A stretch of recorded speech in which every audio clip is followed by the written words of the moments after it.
Uya chetu. Baba. Urikite uya uno. Ndichangokura zvechikafu chacho. Kura? Eya. Uya ndinokura uno, uya nacho uno.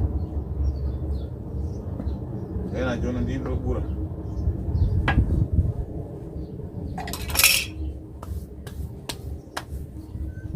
Uya nemvura yekugeza maoko. Ndandati ndiburezve. Alright, aiwa handinokura uya semvura ndigeze maoko. Uya ndingachipunu. Ndingachipunu kekunonga nonga. Chimbera zvichandiko.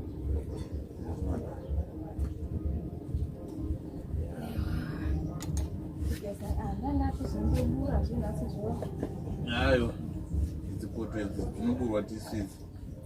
Hadziburwi ndimwe idzi.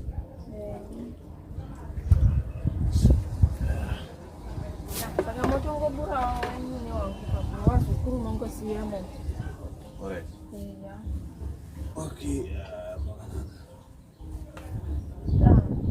Nongota kuti chirivara. kwe muchini chii chamunotitire? Ndiyo muri watabika.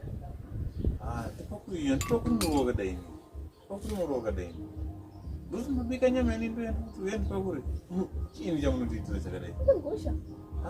Ndipakuri zvakadai. Inde mundipakura. Kana uchitopakura hini? Ani ndandi ndiri kupakura ndakaziva kuti mimi munopakura nyama ndozakaenda ndichida kupakura. Inoti uya tipakura kura kana ndipakuri zvakadai. Zvitora zvindoro zvenyu mundopakura. Handiri zvakadai. Handiri zvakadai. Zviimisi. Kara ndokunokudaro.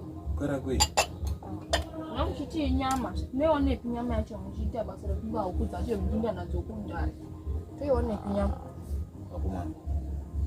Chimbereni sure. Kwanze tunouya